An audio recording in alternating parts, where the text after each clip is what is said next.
매일 성경 큐티 힌트 2025년 6월 12일 역대상 14장 1절에서 17절까지 말씀. 두로왕 히람이 다윗에게 사신들과 백향목과 석수와 목수를 보내 그의 궁전을 건축하게 하였더라. 다윗이 여호와께서 자기를 이스라엘의 왕으로 삼으신 줄을 깨달았으니 이는 그의 백성 이스라엘을 위하여 그의 나라가 높이 들림을 받았음을 알미었더라.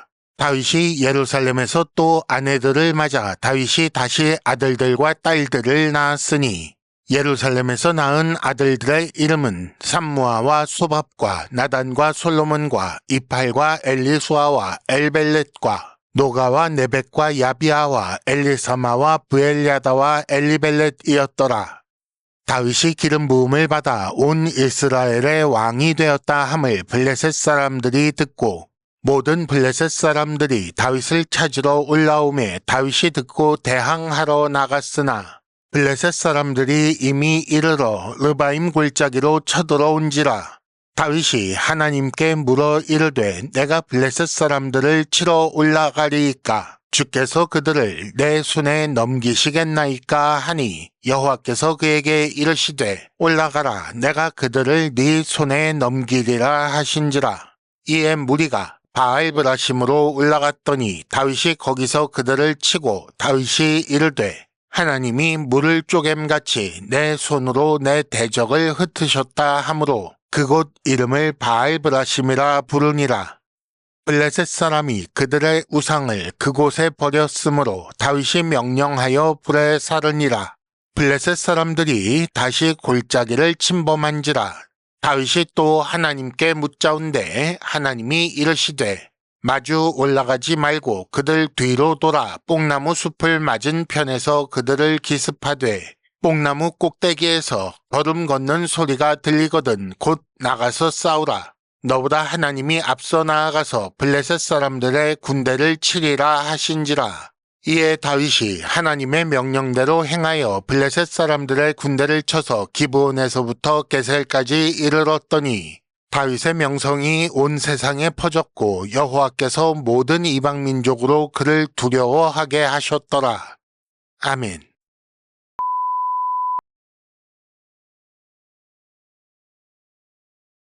(1단계) 본문의 구조와 내용을 간단하게 정리하기.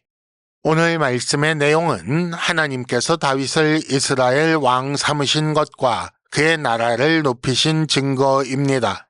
1절과 2절에 두로왕 히람이 사람과 자재를 보내 궁전을 건축해 준 일이 기록되어 있고 이로 말미암아 다윗이 하나님께서 자기를 왕 삼으신 것을 깨달았다라는 내용이 나오지요. 이어지는 3절부터 7절까지는 다윗이 예루살렘에서 낳은 자녀들의 이름이 나옵니다. 그리고 8절에서 17절까지는 블레셋의 침략과 다윗의 승리 소식이 기록되어 있는데 다윗이 하나님께 묻고 하나님의 명령대로 행하여 승리하는 장면들입니다. 그리고 이 모든 것이 다윗이 하나님께서 자기를 왕 삼으신 것을 깨닫게 하는 요소들이지요.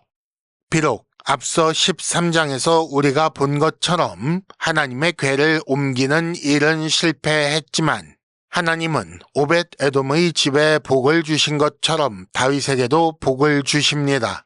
이는 하나님께서 다윗을 이스라엘 왕으로 삼으시고 그의 나라를 높이신 증거인데 그 증거들, 즉 복의 내용이 무엇인가? 가장 먼저 나오는 것은 두로왕 시돈이 자기가 먼저 다윗의 궁전을 건축하도록 사람과 자재를 보낸 일입니다. 또 많은 자녀의 출생 역시 하나님께서 다윗 가문에 복을 주신 증거이지요. 블레셋과 싸워 이긴 것도 같은 증거가 될 텐데 그 이야기의 핵심은 다윗이 하나님께 묻고 하나님의 명령대로 행하여 승리한 것입니다. 그리고 이것이 다윗이 하나님의 궤를 옮기려 했던 것이 옳다고 확인하는 내용이지요. 2단계 본문의 핵심 메시지 읽어내기. 두로왕 히람이 사신을 보낸 일, 그리고 다윗이 많은 자녀를 얻은 일, 또 블레셋과 싸워 이긴 두 번의 전쟁 이야기, 이런 것은 사실 시간과 상관없이 수집된 이야기입니다. 왜 이런 이야기를 모아서 여기에 기록했는가? 이를 통해 여호와께서 다윗을 왕으로 삼으시고 그 나라를 높이셨다는 것을 증명하는 것입니다. 특히 두로와 블레셋은 다윗 왕국을 대하는 두 가지 태도의 예가 됩니다. 그 두 가지 태도는 친밀하게 지내거나 혹은 침략하다 패하여 망하는 거지요. 이런 내용을 볼 때 우리는 시편 2편 말씀을 기억하게 됩니다. 시편 2편 12절에 그의 아들에게 입맞추라, 그렇지 아니하면 망할 것이다 라고 했지요. 비록 한 번 실패했지만 하나님의 궤는 예루살렘으로 옮겨질 것입니다. 그리고 이것은 하나님께서 다윗을 통해 그의 나라를 다스리실 것을 보여주시는 거지요. 왕은 하나님께 묻고 하나님의 명령대로 행하여 승리하는 나라.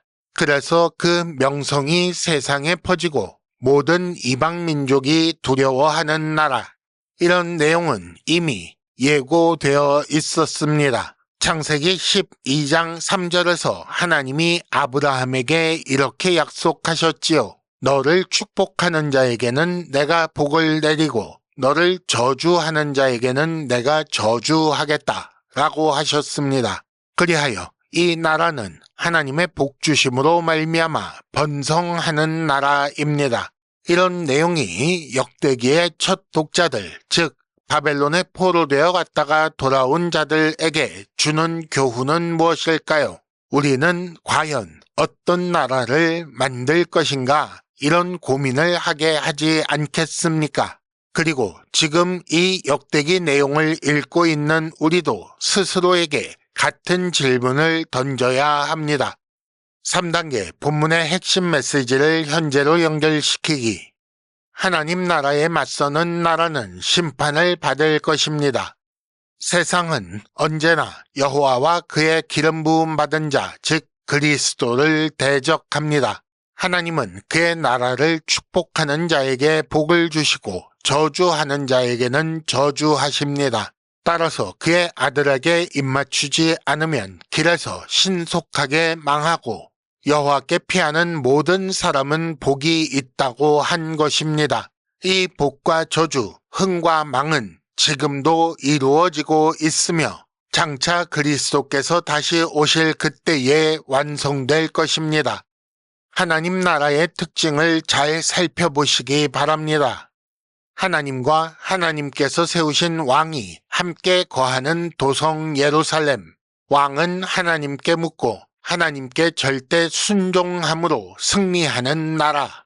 이런 나라를 역대기 기자는 이상적인 나라로 꼽은 것인데 예수께서 왕이신 나라는 이 부분에서 절대 실패가 없는 나라입니다.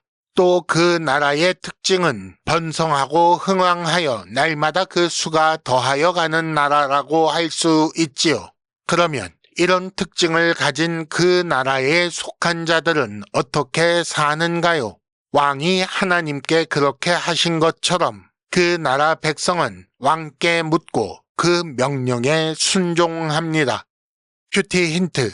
교회의 참된 부흥은 예수께 절대 순종하는 데서 시작합니다.